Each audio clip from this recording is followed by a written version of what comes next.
ये भी सही है। ठीक है, तो देखिए यहां से क्या नाम बनेगा,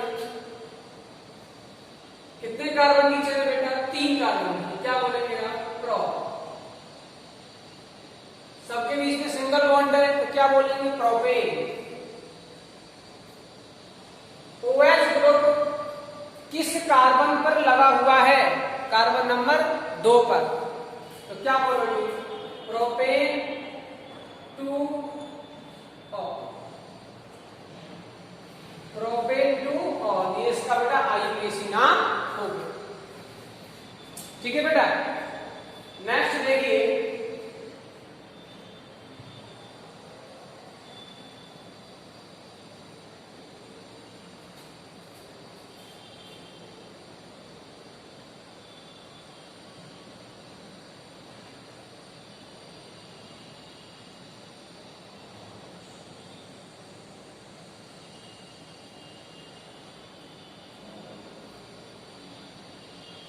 ठीक है बेटा, देखिए अगर हम इसका IUPAC नाम देखें, देखो नंबरिंग आपको कहां से करनी है,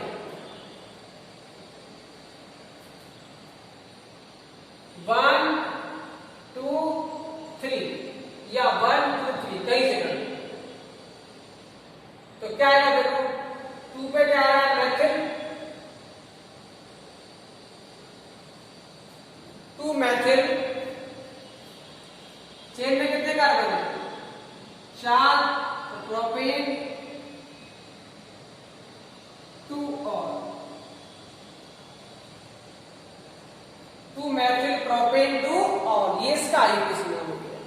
ठीक है बेटा, अब देखिए ये तो बेटा आपका खत्म हो गया मोनोहाइड्रिक एल्कोहल, क्या बेटा, मोनोहाइड्रिक एल्कोहल आपका बेटा खत्म हो गया। अब देखिए क्या करते हैं, नेक्स्ट आते हैं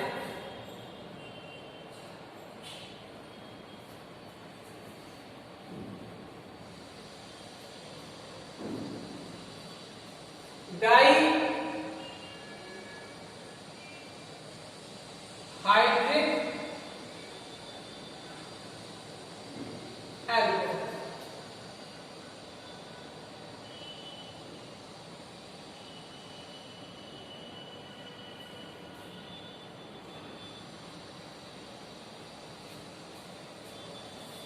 डाईहाइड्रिक एल्कोहल का सीधा सा मतलब ये है कि आपको 2 OH समूह, हाइड्रोक्सी समूह आपको कार्बन में लगे हुए दिख जाएंगे, पर इतना याद रखें, एक कार्बन पर 2 OH ग्रुप आपको नहीं लगाने हैं। अगर आपको थोड़ा बहुत ध्यान हो तो चैप्टर नंबर 10 में मैंने आपको कुछ केमिकल रिएक्शन करवाई थी, उनमें बीच बीच में मैंने आपसे कहा था कि अगर एक ही कार्बन पर 2 OH ग्रुप लगे हों तो वो कंपाउंड कैसा होता है बेटा, अस्थायी होता है, उसमें से तुरंत वाटर के मॉलिक्यूल्स बाहर हो जाते हैं। ठीक है, तो इतना याद रखें कि एक कार्बन पर कभी भी 2 OH ग्रुप आपको नहीं लगाने, अगर लग भी जाते हैं रिएक्शन के बीच में आ भी रहे हैं तो तुरंत बेटा वो कन्वर्ट हो जाएंगे, उसमें से H2O बाहर हो जाएगा, इतना याद रखें। ठीक है बेटा, अब देखिए डाई में कौन कौन से आएगा, देखो ये रहा CH2 OH और CH2 OH, तो आप इसकी नंबरिंग कर सकते हो 1 और 2, तो क्या लिखोगे बताओ, कितने कार्बन की चेन है, 2 कार्बन की, तो क्या लिखोगे, एथेन 1,2 डाई और एथेन 1,2 डाई और ये इसका IUPAC नाम है बेटा। ठीक है, अगर यहां पर एक और चेन लगी हो कार्बन की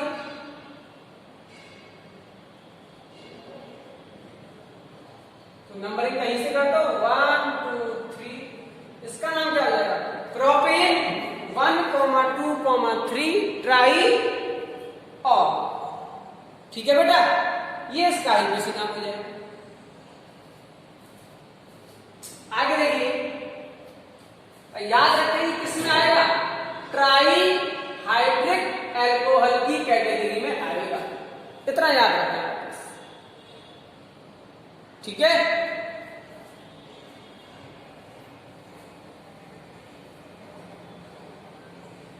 अब देखो बेटा, अब आपको याद रखनी है डिग्रियां कि 1 डिग्री अल्कोहल क्या होता है, 2 डिग्री क्या होता है और 3 डिग्री क्या होता है।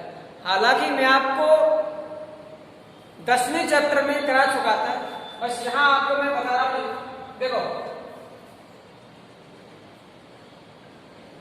अगर OH जिस कार्बन से लगा हुआ है तो आपको चेक करना है कार्बन कितना डिग्री है।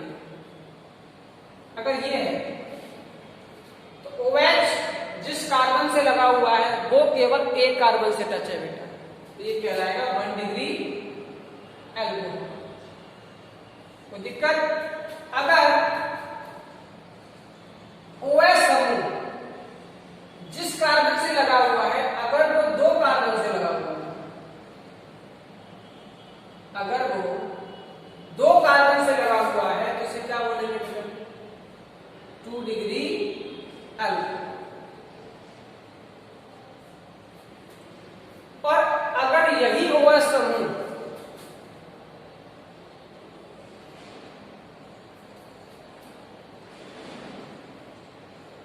ऐसे कार्बन से लगा हो जो 3 कार्बन से लगा हुआ हो, तो क्या बोलेंगे बेटा इसको, 3 डिग्री एल्कोहल। या फिर इसको तृतीय भी बोल सकते हैं, प्राथमिक, द्वितीयक और तृतीयक बोल सकते हैं, ठीक है बेटा। इसको क्या बोलेंगे, तृतीयक ब्यूटिल एल्कोहल, ठीक है बेटा। कोई इसमें दिक्कत आने वाली आवाज आपको नहीं। यहां याद रखें, इसका जो कॉमन नेमिंग है इसमें क्या है, आइसोप्रोपाइल है। क्या है बेटा, आइसोप्रोपाइल एल्कोहल है, ठीक है बेटा। कोई दिक्कत तो नहीं है। ये कुछ आईपीएससी नेमिंग है तो क्वेश्चन थोड़ा कम ही आते हैं, ज्यादा क्वेश्चन आईपीएससी के नहीं आते, लेकिन फिर भी आपने वैसे पढ़ रखी होगी। अब हम आते हैं अपने केमिकल रिएक्शनों पर। तो इसकी जो फर्स्ट केमिकल रिएक्शन है जिसमें हम बेटा एल्कोहल का निर्माण किससे करेंगे बेटा, एल्कीन से, यानी कि एल्कीन की सहायता से हम एल्कोहल कैसे बना सकते हैं, ठीक है। काफी इंपॉर्टेंट है, तो देखिए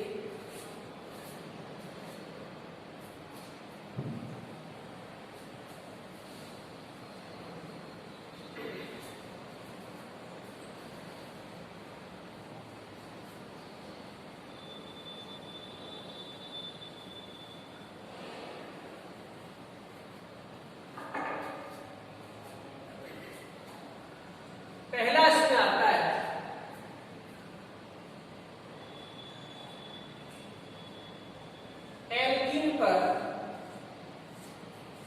एल्कीन पर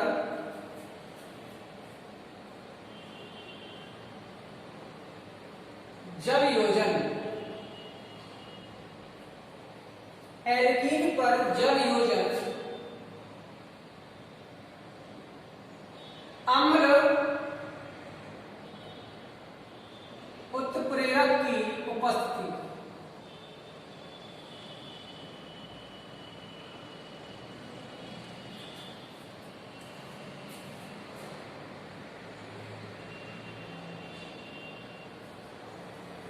ठीक है बेटा। देखिए जरा इसको,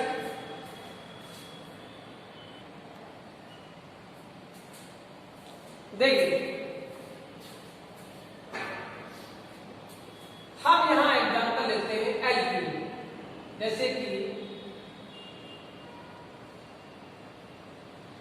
CH3, यहां पर CH लगा दिया, यहां पर CH, ठीक है बेटा। तो देखिए हम यहां पर ऐड कर रहे हैं वाटर, हम एल्कीन में बेटा क्या जोड़ रहे हैं, वाटर का मॉलिक्यूल्स। एल्कीन पर जल किसकी उपस्थिति में, अम्ल की उपस्थिति में, H2SO क्या दिया, डायरेक्ट। ठीक है बेटा, देखिए आपको यहां से ये याद रखना है कि ये यहां पर एक उत्प्रेरक की तरह व्यवहार करेगा। यहां पर जो H2SO4 है बेटा वो क्या है, कैटलिस्ट। ठीक है, अब देखिए क्या होगा। अगर आपने पिछले लेक्चरों में मार्कोनी-कॉफ रूल पढ़ रखा, तो मार्कोनी-कॉफ रूल के हिसाब से आपने ये पढ़ रखा था उसमें कि बेटा मार्कोनी-कॉफ रूल वह रूल होता है जिसमें अगर किसी असममित एल्कीन में, ये असममित एल्कीन है याद रखो, अगर आप इसको ऐसे छिपाओगे इधर लगा हुआ है CH3 ग्रुप, लेकिन इधर कोई ग्रुप लगा हुआ नहीं है, तो ऐसी एल्कीन बेटा कहलाती है असममित एल्कीन। अब असममित एल्कीन पर अगर आप एडिशन करा रहे हो किसका, वाटर, ठीक है, तो आपको पता है यहां से आपको H+ मिलेगा और OH- मिलेगा।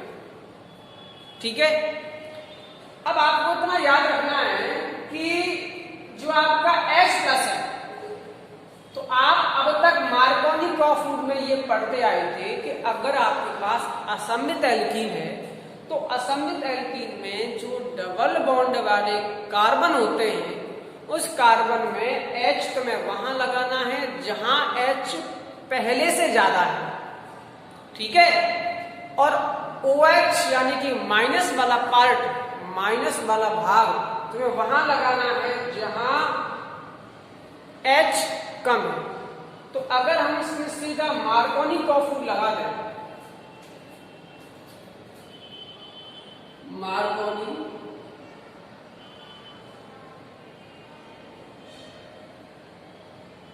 कॉफ रूल, तो यहां पर अभी मैंने आपको बताया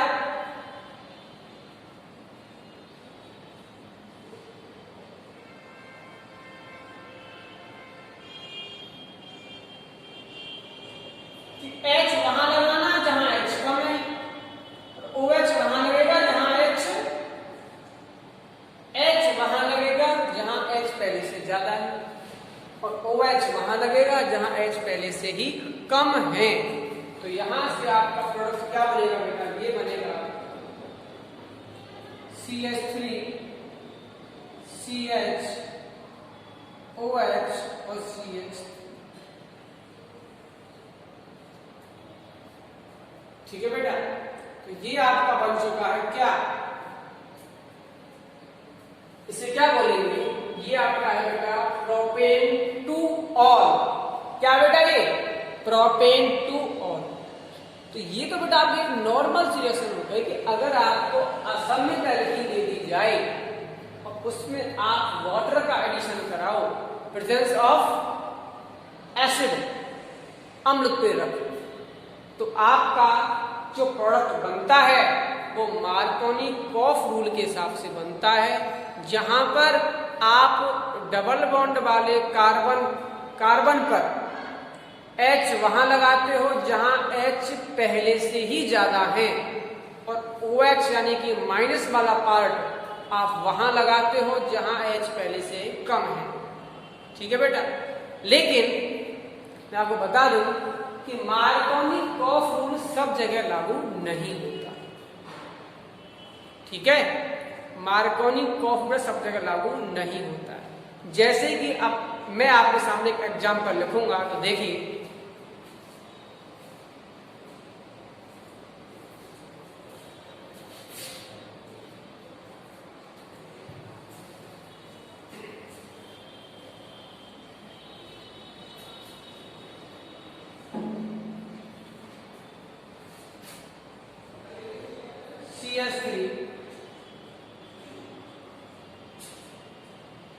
CH3H,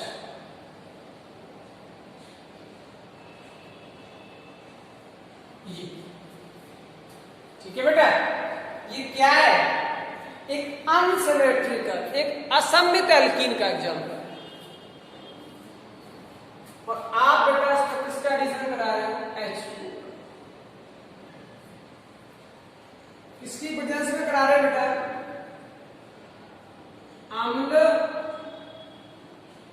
उत्प्रेरक की उपस्थिति, डाइल्यूट H2SO को काम में ले सकते हो, कोई दिक्कत नहीं। अब अगर आप इसमें मार्कोनी कॉफूल लगाओगे तो मार्कोनी कॉफूल के हिसाब से आपका जो प्रोडक्ट है वो क्या बनेगा, देखो CH3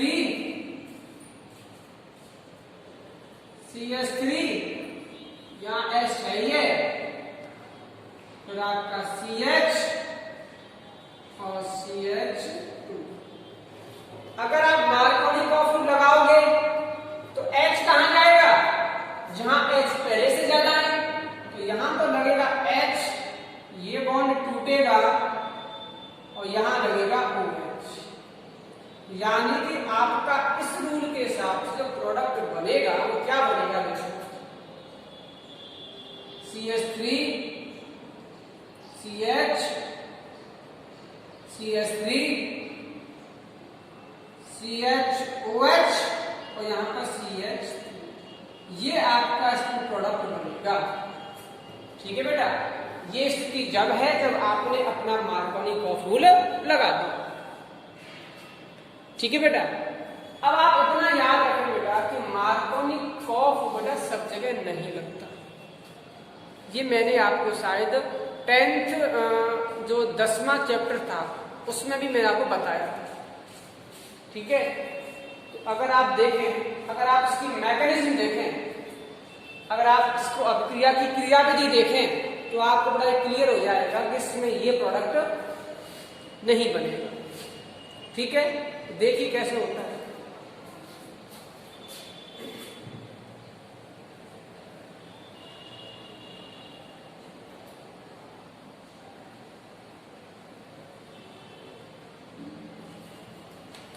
देखो आप ये जानते हो कि इसमें जो पाई इलेक्ट्रॉन है, कौन से बेटा, पाई इलेक्ट्रॉन, जो पाई इलेक्ट्रॉन होते हैं बेटा वो दुर्बल बंधों से बंधे होते हैं, तो वो आसानी से टूट जाते हैं। तो देखो क्या होगा, ये पाई बंध टूटेगा ऐसे,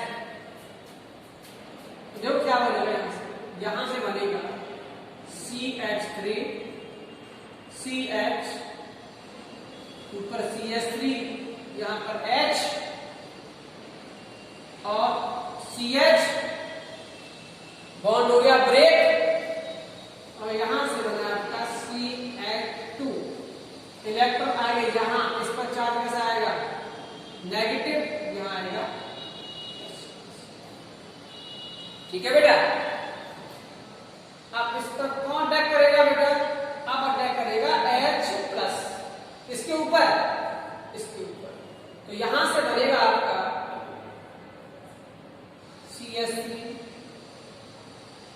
CH3 CH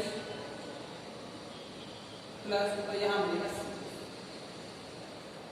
ये स्पीशीज को देखकर आपको इतना मालूम पड़ रहा होगा कि ये है बेटा आपकी क्या 2 डिग्री कार्बो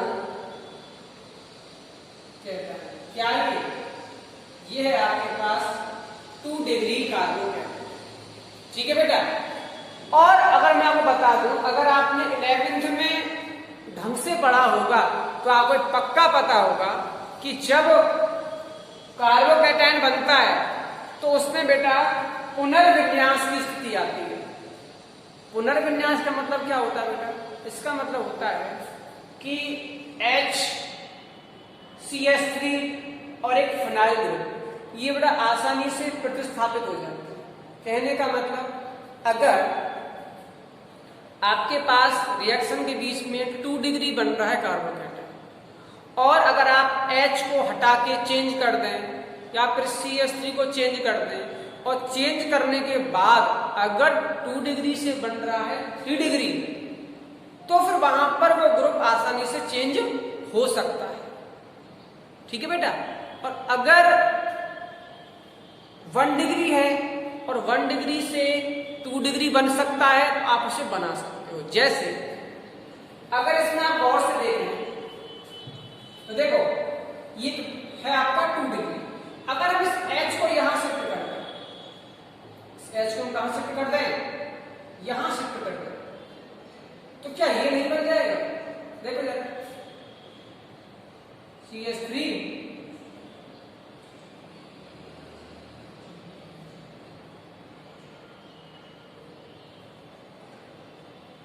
ये किससे बना है? ये बना है बेटा H से बोलते हैं हाइड्राइड, हाइड्राइड शिफ्टिंग। यहां से क्या शिफ्ट हो गया बेटा? हाइड्राइड। ठीक है, तो हाइड्राइड जब शिफ्ट होगा यहां पर तो क्या बन जाएगा? 2 डिग्री से क्या बन गया बेटा? 3 डिग्री कार्बोकैटायन तुम्हारा बन गया। और आपको पता है कि 3 degree carbocation is more stable, ज्यादा स्टेबल होता है किससे बेटा? 2 डिग्री से। अब यहां पर कौन अटैक करेगा बेटा? OH minus. कहां अटैक करेगा? जहां उसे प्लस चार्ज दिखाई देगा। तो यहां से बेटा आपका जो फाइनल प्रोडक्ट है वो क्या बनेगा? देखो CH3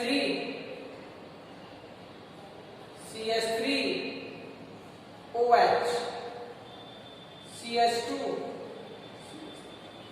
ये आपका फाइनल प्रोडक्ट बेटा बनेगा जो मार्कोनी कॉफ रूल के हिसाब से नहीं बन रहा।